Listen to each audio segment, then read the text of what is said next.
Happy Bharat, happy world, rich Bharat, rich world. నేను Kavyasri, Kapil Maharshi numerology office లో PRO. ఈ రోజు మనం బాబా పాండురంగం గారు, world certified numerologist, excellent life coach and also yoga guru sir తో మనం ఒక టాపిక్ డిస్కస్ చేద్దాం. Namaste Baba. Namaste. Happy Bharat rich Bharat. Welcome welcome grand welcome. మొదటిసారిగా మా వీడియో చూస్తుంది లైక్ చేయండి, సబ్స్క్రైబ్ చేయండి, పక్కన ఆలైన బెల్ యాక్టివేట్ చేయండి. సో ఈ రోజు ఏంటి మీ ప్రశ్న? ఈరోజు ప్రశ్న ఏంటంటే, మీరు మోదీ సార్ ని మీరు అన్నారు ఏంటంటే ప్రమాణ స్వీకారం 8th కి చేయొద్దు, అది బాగుండదు డేట్స్ అని అన్నారు, కాబట్టి 9th కి చేసుకున్నారు. So everything is fine. నేను ఆల్రెడీ కంప్లీట్ అయిపోయింది. ఓకే, మంచిగా ఉంది. సో దాని తర్వాత మళ్ళీ చంద్రబాబు నాయుడు గారు 12th చేయబోతున్నారు ప్రమాణ స్వీకారము. సో ఆ డేట్ మరి బాగుందా, రిజల్ట్స్ ఎలా ఉంటాయి, దాని గురించి కొంచెం మీరు ఏమైనా డిస్కస్ చేస్తారా మాకు? తప్పకుండా. ఎందుకంటే చంద్రబాబు నాయుడు గారు ఇప్పటికి ఇది 4వసారి ప్రమాణ స్వీకారం. మూడవసారి ప్రమాణ స్వీకారం చేసింది అందరికి తెలుసు. జూన్ 8వ తారీఖు 2014. దాని వల్లనే 2019లో మళ్ళీ ఆయన 10లోకి రాకుండా వెళ్ళిపోయాడు. సో ఇవన్నీ వాస్తు న్యూమరాలజీ ఏం పాటించడు, యోగా చేస్తాడు అంతే తప్ప. అయితే ఈ రోజు అంటే మోడీ సార్ అంటే ప్రధానమంత్రి యొక్క ప్రమాణ స్వీకారం బట్టి వీళ్ళు డేట్ వీళ్ళది కూడా 9వ తారీఖు ఉండే అసలు వాస్తవంగా. అది చేంజ్ చేసుకున్నారు. సరే చేంజ్ చేసుకున్నా కానీ మరి అక్కడ నుంచి 9th అయిపోగానే 10th ఇక్కడికి వచ్చి వీళ్ళు చేసుకుంటే బాగుంటుండే, కానీ ఇక హడావిడి అయిపోతుందేమో అని వాళ్ళు వాళ్ళ అరేంజ్మెంట్ చేసుకోలేదు నాకు తెలిసి. తర్వాత 10 అయిపోయిన తర్వాత మరి చేసుకోవచ్చు కదా, ఈ సోమవారం మంచి కలిసి వస్తుంది వాళ్ళకి 20 నెంబర్ కాబట్టి. కానీ ఇక 10 లేదు 11కు చేసుకుందాం అనుకున్నా కానీ మంగళవారం ఉంటుంది కదా, అది అందుకోసమే వాళ్ళు చేసుకోలేకపోయినారు. 12కి పెట్టుకున్నారు. 12 ఏంటంటే బుధవారం వస్తుంది, మంచిది అలా పెట్టుకున్నారు. సరే వాళ్ళకి పండితులు ఉంటారు, చాలా మంది తెలిసిన వాళ్ళు ఉంటారు. ఎందుకంటే 40 సంవత్సరాల నుంచి రాజకీయాల్లో ఉన్నారు కాబట్టి ఎంతో మంది ముహూర్తాలు పెడతారు. కానీ న్యూమరాలజీ ముహూర్తాలు అయితే వాళ్ళు సరిగ్గా ఫాలో చేయరు నాకు తెలిసి. ఎందుకంటే ఇప్పుడైనా మరి ఇంకా మార్చే పద్ధతి ఏం లేదు, కానీ వాళ్ళు ఖచ్చితంగా 12వ తారీఖు చేస్తారు ప్రమాణ స్వీకారము. అయితే ఏ విధంగా ఉంటుంది 12వ తారీఖు చేస్తే ఏంటంటే, ఇక ఎట్లుంటుంది అంటే ఒక సామెత ఉంటుంది, అన్ని మంచిగా ఉన్నాయి కానీ అందులో ఒక శని అన్నట్టు.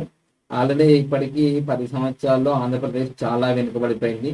అమరావతి అనేది కన్స్ట్రక్షన్ స్టార్ట్ చేసినా కానీ అది వెనక్కి వెళ్ళిపోయింది. సో ఇప్పుడు అవన్నీ వీళ్ళ ముందుకున్న ఒక బలమైన ఒక లక్ష్యాలు ఇవన్నీ చేరుకోవాలి. అయితే ఇప్పుడు ఇవన్నీ ఏ విధంగా చేస్తారనేది ముఖ్యము. ప్రమాణ స్వీకారం నుంచి రాష్ట్ర భవిష్యత్తు, దేశ భవిష్యత్తు ఉంటుంది. ఇప్పుడు రాష్ట్రం ఆంధ్రప్రదేశ్కి మరి ఇప్పుడు రాజధాని ఏర్పడబోతుంది. సో ఆల్రెడీ అమరావతి కన్ఫర్మ్ అయింది కాబట్టి ఇక చంద్రబాబు నాయుడు వచ్చిన శరవేగంగా పనులు చేస్తారు. కానీ ఏ విధంగా ఉంటది అనేది మనం వేదిక న్యూమరాలజీ ప్రకారం చార్ట్ వేసి చేసుకున్నాం.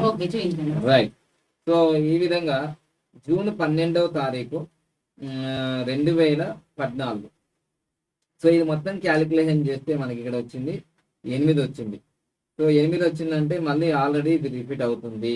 ఎందుకంటే జూన్ 8, 2014 ఇది రావడం జరిగింది ఆల్రెడీ. అంటే ఆల్రెడీ ఎలక్షన్ కాకముందే నేను ఒకసారి చెప్పిన, ఒకవేళ 8వ తారీఖు ప్రమాణ స్వీకారం చేస్తే ప్రమాదం జరుగుతుంది, మళ్ళీ ఇబ్బంది జరుగుతుంది ఆంధ్రప్రదేశ్కి అని చెప్పాను. కానీ ఇప్పుడు 12వ తారీఖు అంటే అది 3 వచ్చింది, చాలా మంచిది, గురువు చాలా మంచిది. కానీ 8 అనేది మళ్ళీ సమస్యలు ఇస్తుంది. తర్వాత 12వ తారీఖు వేదిక్ గ్రిడ్ అనుసారంగా 7 యోగాలు వేస్తున్నాయి, మంచిగానే ఉన్నాయి. 7 యోగాలు అనేవి మంచిగానే ఉన్నాయి. కానీ ఇక్కడ మొత్తం మీద అయితే ఇక్కడ మనకు 7 యోగాలలో మనకు చక్కగా ఇక్కడ ఏంటంటే మెయిన్ మధ్యలో ఇక్కడ సెంట్రల్ పాయింట్ పోయింది అన్నమాట. 7 అనే నెంబర్ పోయింది. అది తర్వాత 9 లేదు, ధైర్య సంఖ్య.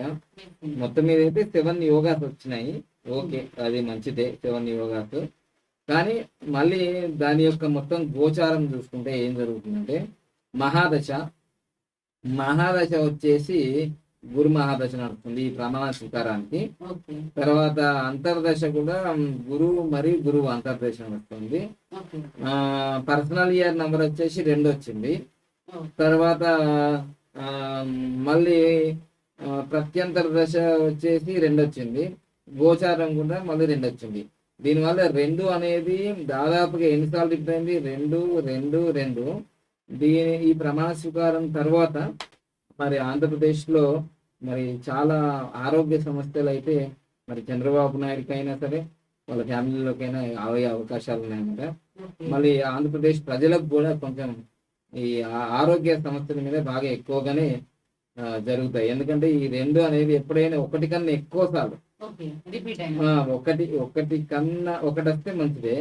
ఈ రెండు రెండు రెండు రెండు వచ్చేసరికి ఏమవుతుందంటే హెల్త్ ఇష్యూస్ వస్తాయి, ఆర్థిక ఇబ్బందులు వస్తాయి. సో మొత్తం అయితే ఈ రెండింటి మీద బాగా సమస్యలు ఎదురవుతాయి. ఏంటిది? ఆరోగ్య సమస్యలు, ఆరోగ్య సమస్యలు. చంద్రబాబు నాయుడు రావచ్చు, ఈయన ప్రమాణ స్వీకారం చేస్తుంది కాబట్టి ఆంధ్రప్రదేశ్ కాబట్టి ఆరోగ్య సమస్యలు, ఆర్థిక సమస్యలు ఫైనాన్షియల్ సమస్యలు అంటే చంద్రబాబు నాయుడుకి ఏం 1000 కోట్లు ఉంటాయి. ఆంధ్రప్రదేశ్ ప్రజలకు ఇదైతే ఖచ్చితంగా ఎదుర్కొంటారు.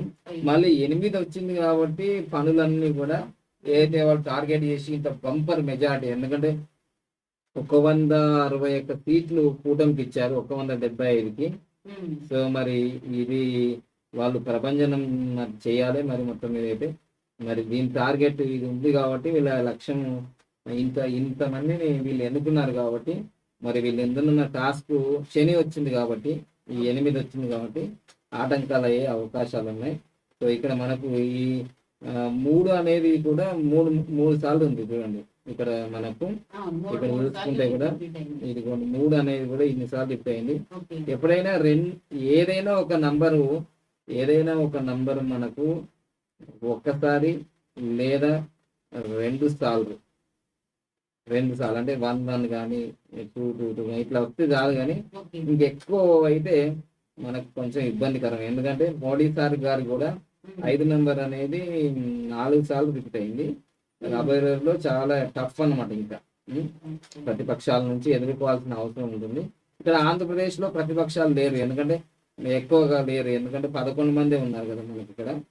ఆంధ్రప్రదేశ్ లో 11 మందే ఉంది వైసీపీ వాళ్ళు. సో వాళ్ళ ప్రతిపక్షాల గొడవ లేదు కానీ సమస్యలు అయితే ఎదుర్కొంటారు. 8 నెంబర్ వచ్చింది. 8 నెంబర్ ఎప్పుడైతే వచ్చిందో బాగా సమస్యలు అయితే ఎదుర్కొంటారు. కానీ 10వ తారీఖు చేసి ఉంటే మంచిగా ఉంటుంది. 10వ తారీఖు మనకు చేసి ఉంటే ఈరోజు సోమవారము, ఈ 10వ తారీఖు చేసి ఉంటే చాలా బాగుంటుంది. ఎందుకంటే 1, 10, 19 అనేది చాలా సక్సెస్. అందుకోసం ఏప్రిల్ 19, 2024లోనే ఆయన నామినేషన్ వేశాడు చంద్రబాబు. అందుకోసం నాకు అఖండ విజయం సాధించాడు. సో అందుకోసం ఇది మిస్ అయింది ఆల్రెడీ. సో ఇప్పుడు మనం ఏం చేయలేము. ఆల్రెడీ 12వ తారీఖు ఫిక్స్ అయింది కాబట్టి ఇంకా వాళ్ళు కొనసాగిస్తారు. ఫలితాలు మీరే చూస్తారు రాబోయే రోజుల్లో. ఇది ఎప్పటికైతే సేవ్ చేసి పెట్టుకోండి, నేను చెప్పింది ఆల్రెడీ. ఎందుకంటే ఇది మీకు గుర్తుంటుంది. అంటే ఏమేమి యోగాలు ఉంటాయి, 1, 2, 3, 4, 5, 6, 7. దీంట్లో కూడా లాస్ట్ ఇక్కడ కూడా 7 యోగాలే వచ్చినాయి. 7 యోగాసే వచ్చాయి అనమాట. ఇది కూడా. సో ప్రస్తుతం అయితే ఇది. ఇక రాబోయే రోజుల్లో చూద్దాం మరి ఈ యొక్క ప్రమాణ స్వీకారం యొక్క ఫలితాలు. ఎట్లాగో మోడీ సార్ గారు 9వ తారీఖు చేశారు, దాని ఫలితాలు బాగుంటాయని చెప్పాము. రాబోయే రోజుల్లో చూద్దాము. అక్కడ మనకి ఇక్కడ కూడా మరి ఆంధ్రప్రదేశ్ ప్రమాణ స్వీకారం అనేది చూద్దాం మనకు ఎట్లుంటాయి ఫలితాలు అనేది. ఓకేనా? మొత్తం అయితే విత్ సంఖ్య 8 వచ్చింది కాబట్టి చాలా హార్డ్ వర్క్ చేయాల్సిందే, ప్రజలైనా సరే ప్రభుత్వమైనా సరే. 8 అనేది శని మహారాజు కాబట్టి ఊరికనే ఏమి ఇవ్వరు, ఊరికనే డబ్బులు ఏమి రావంటారు చూడండి.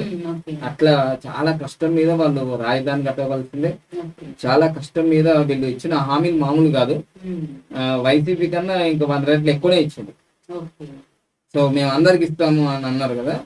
సో అది ఫేస్ చేయాల్సిందే. ఉచిత బస్సు ఇక్కడ తెలంగాణలో ఇబ్బంది పడుతున్నారు ఉచిత బస్సు వల్ల. సో ఇవన్నీ రాబోయే రోజుల్లో తెలుసుకుంటాం మనం ఏం జరుగుతుంది అనేది. Okay, thank you, all the best. Thank you.